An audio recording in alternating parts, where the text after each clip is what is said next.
campaigns can now use these tools to reach voters very directly. 2, they can have fast and real kind of organic dialogue with more supporters and voters than ways that were ever possible a few decades ago and that were only rudimentary even a few cycles ago, say 2016. 3, campaigns can do this and get the benefits of press without the pressure of journalism. Now, recently, that contrast has been raised about Kamala Harris and when she'll do interviews. But the evidence actually shows a much broader trend on that, which is different than D.C. talking points. Now, those of us in journalism, we definitely think all candidates should take our questions all the time if we could have them do it. But we are going to look at this precisely and as objectively as possible, not just as reporters who want interviews. And the history actually paints a fuller picture. Today's campaigns are using these pages from blueprints of past candidates who used the web to tap and shape enthusiasm. Early experiments by the Dean and McCain campaigns were insurgents in their own parties. They needed to find support beyond elites, so they were more willing to experiment. Obama, the most probably effective digital campaign we've seen, did this with levels. He mixed a compelling story with organizing principles, which he knew about, and a creative online team that actually drew on Howard Dean's example that I mentioned. Fast forward to now. Harris is clearly putting her twist on that. She's got some Obama aides on board. She's getting good headlines on this, and you've probably seen some of the results. Attention, enthusiasm, this fun and sometimes even sort of mocking content online that speaks to how people communicate today and engaging with her own fans' homemade digital content. So I'm going to show you some examples. You can think of these as the political cartoons and yard signs of today, with more people involved in making them, from the memes to the fun videos. Bless my soul, commanders on a roll, looking like a snack while taking down the Trump patrol. I think the apple's rotten right to the core, from all the things we've done, from all the apples coming before.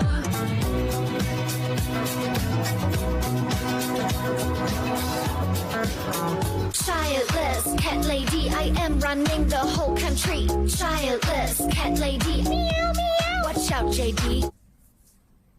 This is homemade stuff, what we used to call grassroots. But Harris's team has leaned into it, engaged a dialogue with what the supporters are creating, fueling record-breaking fundraising, and using these tools to route around and even ignore more traditional methods of campaigning.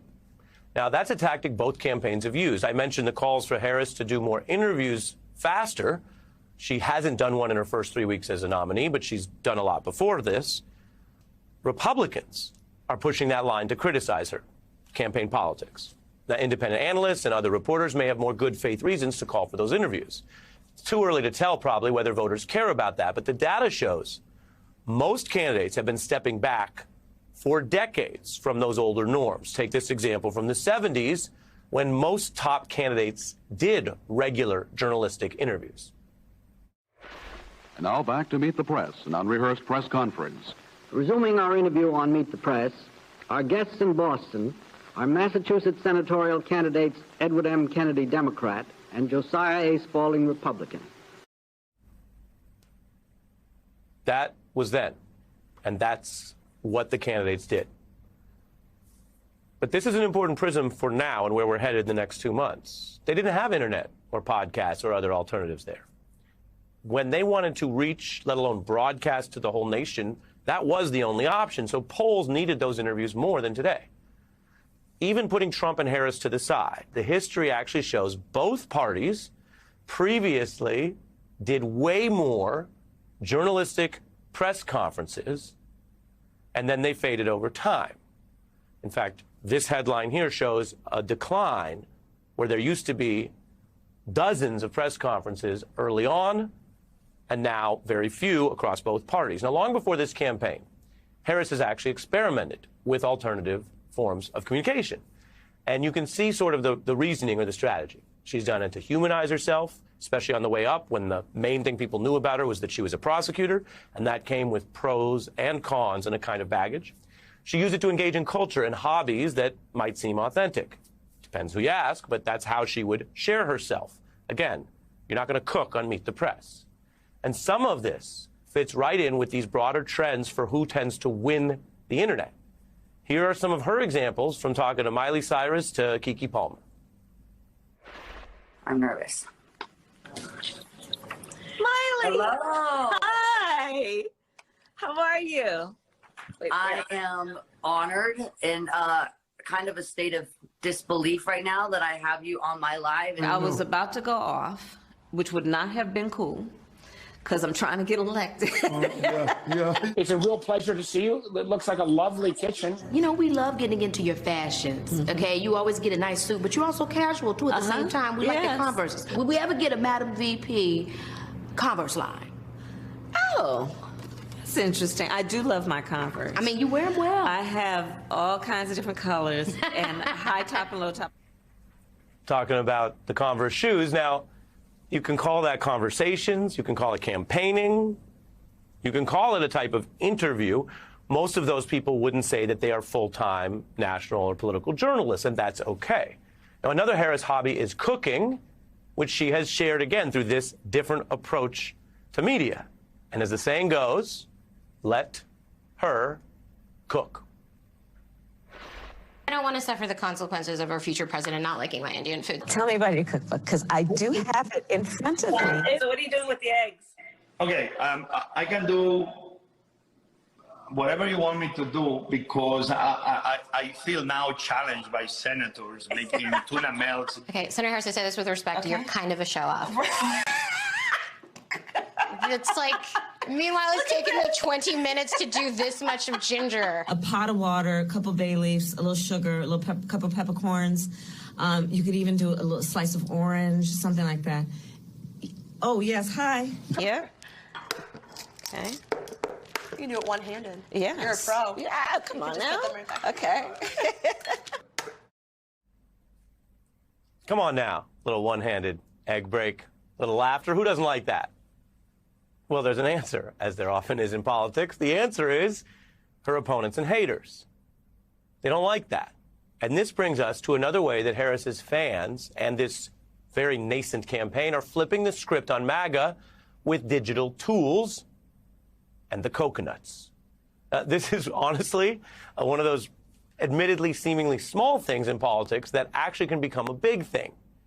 Small things sometimes matter for various reasons, especially online. Harris's team, as one account put it, is specific to the trend and platform as possible.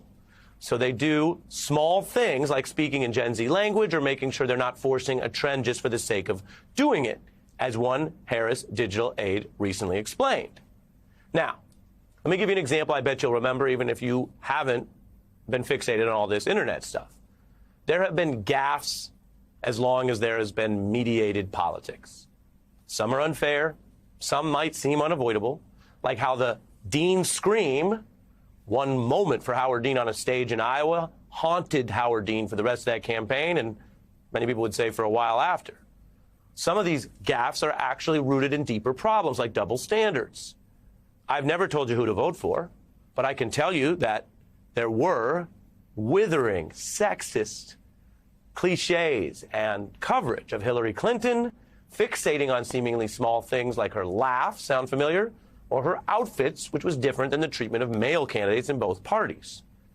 I say that by introduction to the next piece of how the Harris campaign is doing this, because it was actually her critics who tried to mock something seemingly small, how she quoted a saying about coconut trees, and first they pushed it online, but her fans found creative ways to push back, wresting that moment back into something that could be cool or even silly, and repurposing it from the way the right wing had tried to make it a problem for her or somehow disqualifying.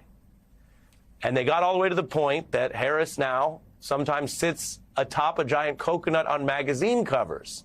She's taken it back to be her thing. Her fans use the coconut emoji like their own kind of campaign button. So if you've heard references to this or you've seen some of these clips, I'm going to show you right now that original moment, what she said, and then how some of these recent fan memes have embraced it. My mother she would give us a hard time sometimes, and she would say to us, I don't know what's wrong with you young people. You think you just fell out of a coconut tree? You exist in the context You think you just fell out of a coconut tree? Feelings is in the context. You could have been getting down to this coconut tree.